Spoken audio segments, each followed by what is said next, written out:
આપણે આપણું વિચારવાનું છે કે મારો મત કેને આપવાનો છે. ભલે મારા આગેવાનો, ભલે મારા કાર્યકરો, ભલે મારા જાણીતા, ભલે મારા બીજા ઓળખીતા ગમે તે કહે અને ગમે તે પક્ષમાં હોય, પણ એ પક્ષને જોયા વિના મારો મત, મતલબ કે એકલો આહિરનો મત આહિર સમાજના ઉમેદવાર જ્યાં છે ત્યાં જ પડવો જોઈએ.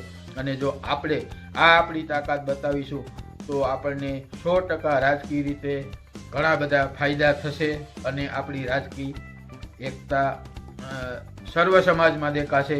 અને આપણા જીતેલા ઉમેદવારો જે તે વિસ્તારના સારા કામ કરશે તો અન્ય સમાજો પણ આપણી નોંધ લેશે અને આપણા ઉમેદવારનું પણ એક કામ બોલશે અને ભવિષ્યમાં એ કામને આધારે એ વ્યક્તિત્વ, એ ઉમેદવાર કે જે ઉમેદવાર છે એની પણ કિંમત થશે અને સાથે સાથે આપણા આહિર સમાજની પણ રાજકીય રીતે નોંધ લેવાશે.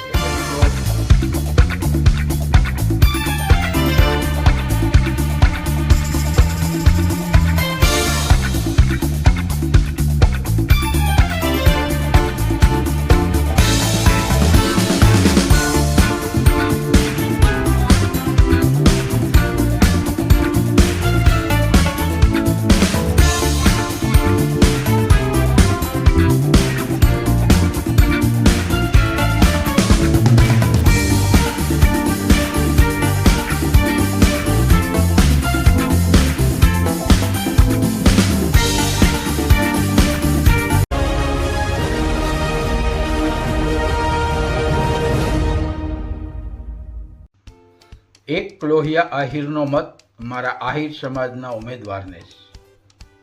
શા માટે મારા આહિર સમાજના ઉમેદવારને મારો મત? મિત્રો, આ વખતે આપણે જામનગરની બેઠક ઉપરાંત જૂનાગઢની બેઠક ઉપરાંત કોંગ્રેસે પણ હીરાભાઈ જોટવાને ટિકિટ આપી છે.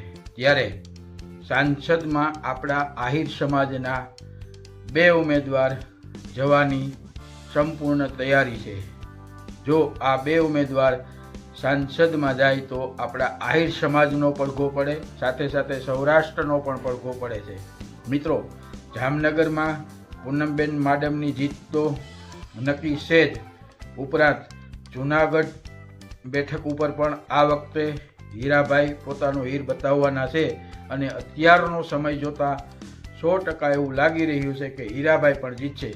પક્ષ ભલે ગમે તે હોય, એક ભાજપ હોય, એક કોંગ્રેસ હોય, સમાજને, કોઈ પણ સમાજને પક્ષ સાથે કોઈ લેવા દેવા હોતી નથી. પક્ષની રીતે રહેવા દો.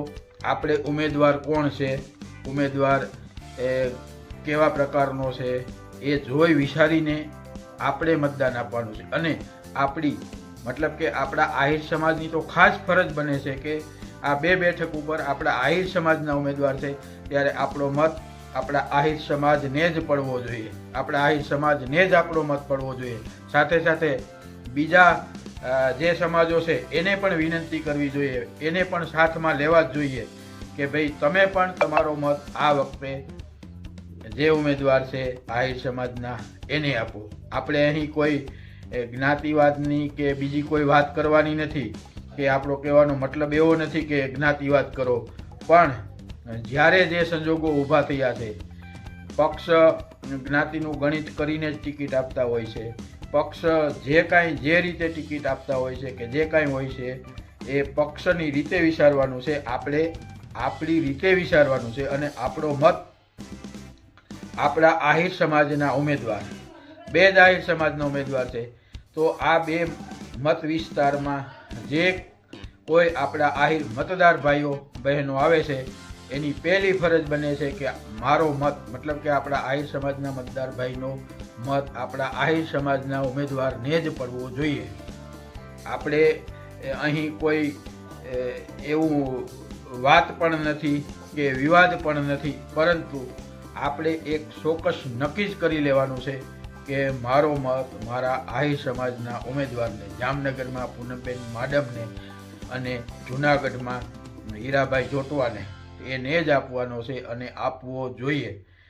અને જો આવી રીતે આપણે આપણા સમાજના ઉમેદવારને સંસદમાં મોકલશું તો આપણી રાજકીય એકતા પણ દેખાશે રાજકીય પક્ષો પણ આપણી નોંધ લેશે અને આ સંજોગોમાં અત્યારે જે સંજોગો ચાલી રહ્યા છે એમાં જો આપણે આપણી રાજકીય એકતા નહીં બતાવીશું, આપણે જો આપણી રાજકીય તાકાત નહીં બતાવીશું, જો આપણે આપણા મતની કિંમત નહીં બતાવીશું, જો આપણે આપણા મતનું 100% મૂલ્યાંકન નહીં બતાવીએ તો આવનારા સમયમાં આ પક્ષો કે જે કાંઈ હોય એ એટલી બધી નોંધ પણ નહીં લે અને આપણે વધારે સંઘર્ષ કરવો પડશે રાજકીય રીતે.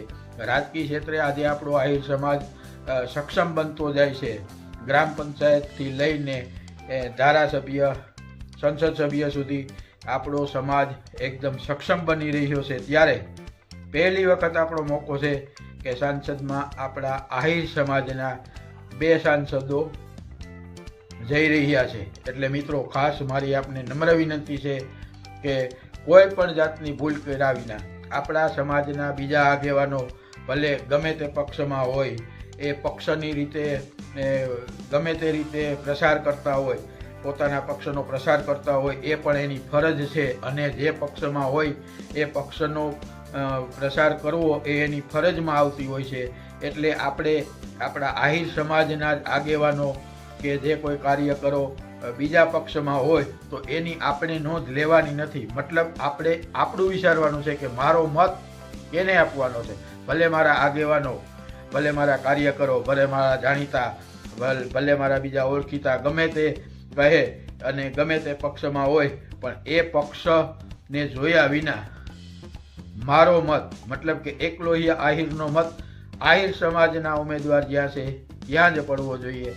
અને જો આપણે આપણી તાકાત બતાવીશું તો આપણને 100% રાજકીય રીતે ઘણા બધા ફાયદા થશે અને આપણી રાજકીય એકતા સર્વ સમાજમાં દેખાશે અને આપણા જીતેલા ઉમેદવારો જે તે વિસ્તારના સારા કામ કરશે તો અન્ય સમાજો પણ આપણી નોંધ લેશે અને આપણા ઉમેદવારનું પણ એક કામ બોલશે અને ભવિષ્યમાં એ કામને આધારે એ વ્યક્તિત્વ, એ ઉમેદવાર કે જે ઉમેદવાર છે એની પણ કિંમત થશે અને સાથે સાથે આપણા આહિર સમાજની પણ રાજકીય રીતે નોંધ લેવા છે. એટલે મિત્રો મારી આપને ફરી એક નમ્ર વિનંતી છે અને વિનંતી સાથે સાથે ખરેખર તો એક ખાસ કરીને કહેવું પણ છે કે આ વખતે મત આપણા આહિર સમાજના ઉમેદવારને જ એકલો આહિરનો મત પડવો જોઈએ. મિત્રો જય શ્રી કૃષ્ણ, જય મુરલીધર. મારી આપને એક નમ્ર વિનંતી છે, આ વિડીયોને તમે લાઈક કરજો, શેર કરજો અને કોમેન્ટ કરજો.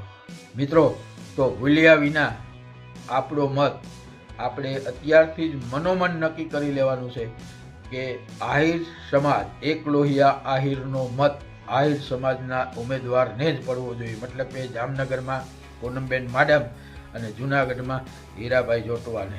જય શ્રી કૃષ્ણ.